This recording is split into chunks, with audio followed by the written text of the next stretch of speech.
Chers amis, bonjour et bonsoir à ceux qui sont en Europe, à ceux qui sont en Afrique et bon après-midi à ceux qui sont en Amérique du Nord. Tout à l'heure j'étais en direct avec Donald opérateur. Merci Donald pour le direct que tu venais de faire. Mais je ne veux pas être trop long à ce direct là. C'est que j'aimerais tout simplement dire au peuple congolais en général, à tous les Congolais en général. Il est clair que nous menions une lutte non armée, une lutte pacifique, mais ce que le peuple congolais doit savoir, que nous faisons affaire avec un homme qui ne fait qu'utiliser la violence dans tout ce qu'il fait. Cet homme a commencé à faire la violence au Congo depuis même les indépendances. Il faut le dire que c'est Sassou qui a emmené la violence et la barbarie au niveau du Congo. Il faut le dire comme ça. C'est Sassou qui a emmené les crimes, que ce soit les crimes de sang, que ce soit les crimes économiques, l'intolérance, c'est les mauvaises valeurs dans ce pays-là. C'est ça ce qui l'a amené dans ce pays. Et donc, nous le savons tous que l'homme est revenu au pouvoir par un coup d'État. Et tous les jours que Dieu a fait, Sassou s'amasse des armes. Il continue de s'acheter des armes. Tous les jours que Dieu a fait. Vous voyez? Tous les jours que Dieu a fait, il y a des quantités énormes de munitions qui rentrent au niveau du Congo. Des munitions achetées par Sassou avec l'argent du contribuable congolais. Ça, nous le savons, chers amis. Vous comprenez? Et donc, sa volonté de s'acquérir tout l'arsenal militaire, c'est une volonté de mourir coûte que coûte au pouvoir. Donc, c'est quelqu'un dans sa pensée, il n'a aucune valeur de démocratie dans sa tête. C'est ça que nous voulons dire aux Congolais. Donc, vous voyez que dans la valeur de Sassou, la démocratie n'a pas sa place dans un brin de son cerveau. Voilà pourquoi il s'achète des armes. Il doit se maintenir par la force. Oui, chers amis. Donc vous voyez que la diplomatie que vous allez venir avec ça, il faut que, à moins que ce soit une diplomatie de Macron qui dit quitte, ou encore de Donald Trump qui va dire quitte. Vous voyez, chers amis. Mais si c'est une diplomatie que nous sommes en train de faire dans la négociation, on appelle les gens. Mais les gens que vous appelez là, que vous appeliez, ce sont les mêmes gens qui soutiennent Sassou. Vous voyez? Nous pensons que pour emmener le changement, une autre dynamique, il faut apporter au Congo l'équilibre des forces militaires. Vous voyez? L'équilibre des forces militaires. S'il y a l'équilibre des forces militaires, en ce moment, la diplomatie que vous allez faire n'aura pas de choix. Parce qu'on va dire, cet homme a tout pillé, il a tout détruit, il a trop commis des crimes graves de droits de l'homme, il a trop commis des violations, des abus de droits de l'homme, des viols, de pillage. Cet homme n'est plus crédible. Et vous allez voir que cette diplomatie va basculer en faveur du peuple.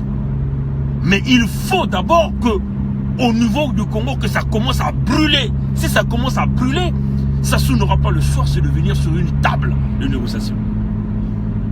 Vous comprenez que si Kabila père n'était pas venu avec la force militaire, Mobutu serait toujours là. Mobutu aurait mouru au pouvoir. Vous voyez, chers amis. La diplomatie vient en complément. Vous voyez? On ne dialogue pas avec un dictateur. Parce que l'objectif du dictateur, c'est de se maintenir coûte que coûte par les armes.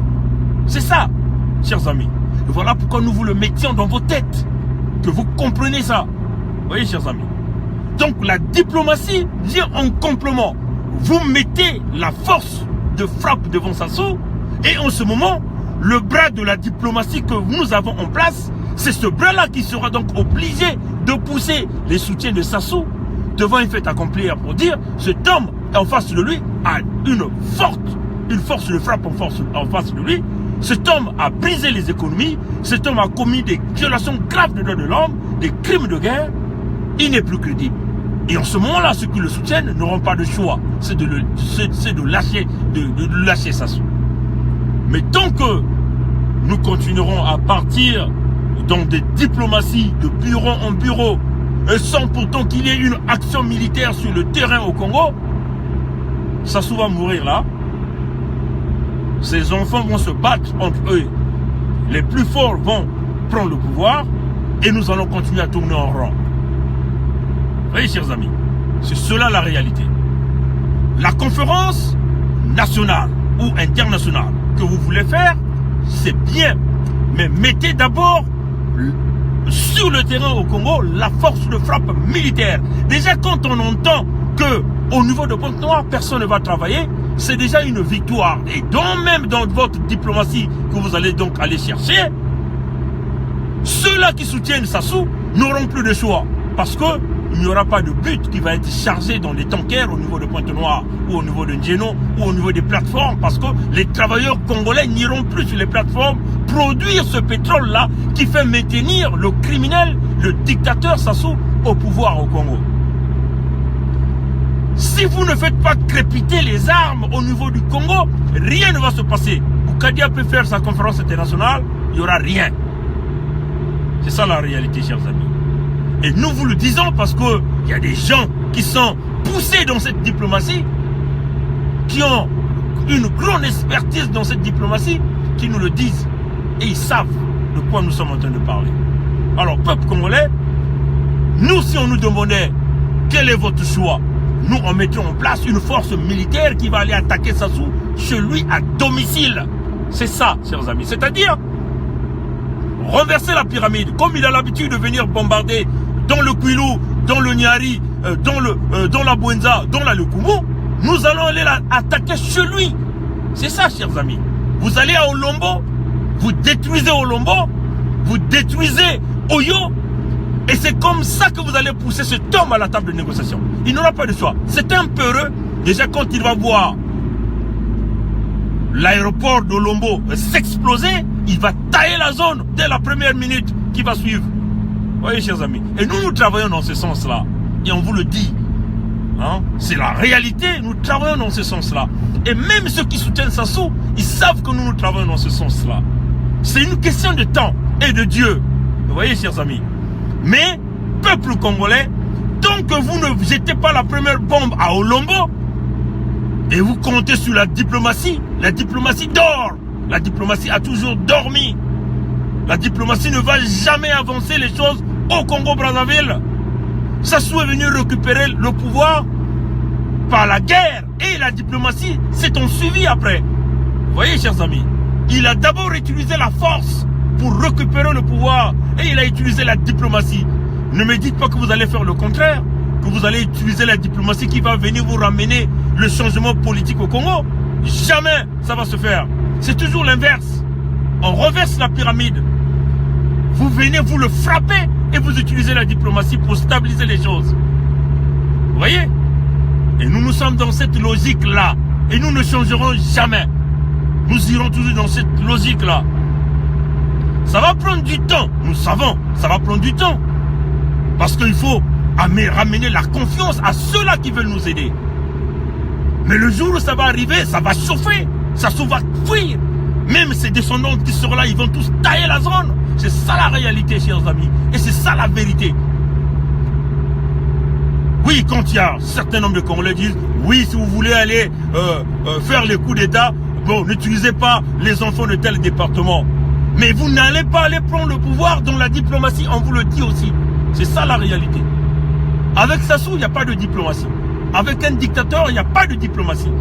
Un dictateur n'écoute que les bottes. Il n'écoute que les armes, les crépitements des armes. C'est ça qui fait fuir un dictateur. Parce qu'il a peur de mourir. C'est ça la réalité, chers amis, chers compatriotes. Alors, peuple congolais, c'était le grand message d'aujourd'hui. Faites votre diplomatie, mais pensez d'abord à brûler Olombo. Il faut que Olombo brûle. Chers amis, c'est ça. Olombo doit brûler, Oyo doit brûler. Voyez? Si Olombo ne brûle pas, là où Sassou est allé cacher sa petite richesse au niveau du Congo, Oyo qui l'a transformé en un petit paradis, si ça ne brûle pas, il va rester là.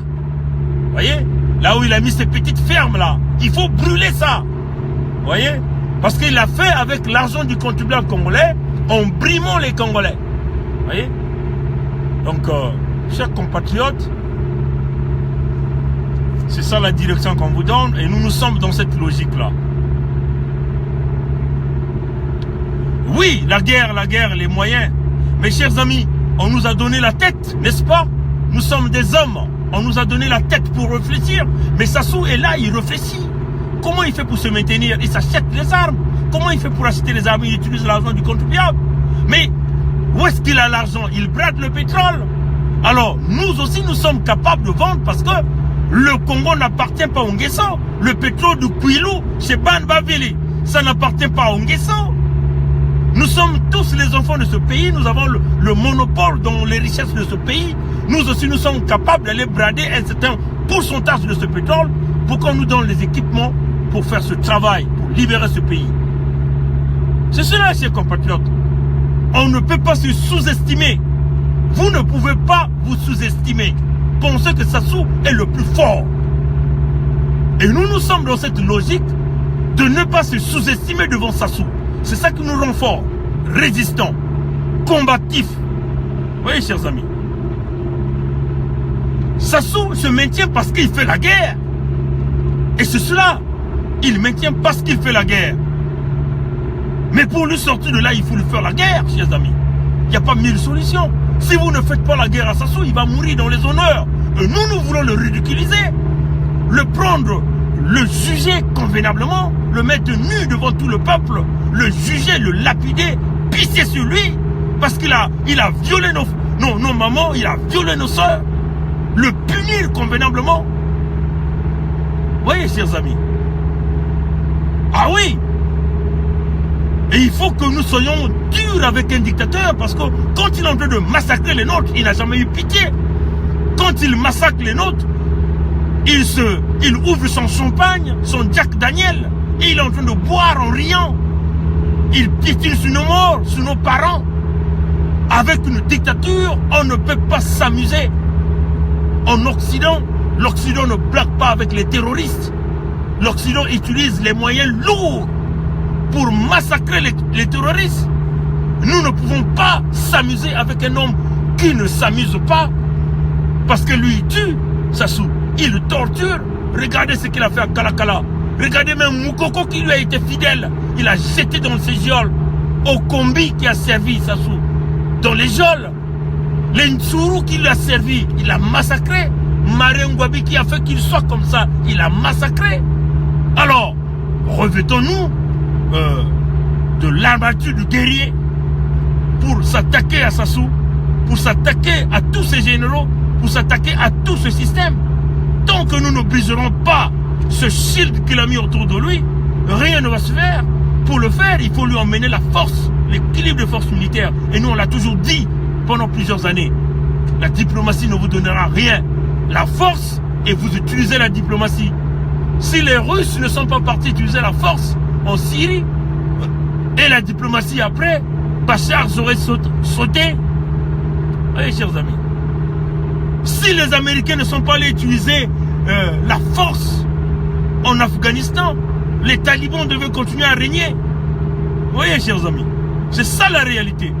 Si les Américains n'ont pas utilisé la force pour aller empêcher Saddam Hussein de s'attaquer au Koweït, eh bien, le Koweït n'aurait jamais pu exister encore. Hein, chers amis, c'est ça la réalité. Le Congolais se sous-estime. Le Congolais a peur d'affronter l'homme qui lui fait le mal. Alors, chers amis, changeons de comportement. En tout cas, nous sommes dans cette logique. Faire la force à Sassou et utiliser la diplomatie pour stabiliser les choses. Mais si vous faites le contraire, rien ne marchera. Que Dieu nous garde, Dieu nous bénisse. On vous souhaite une bonne soirée. Au revoir.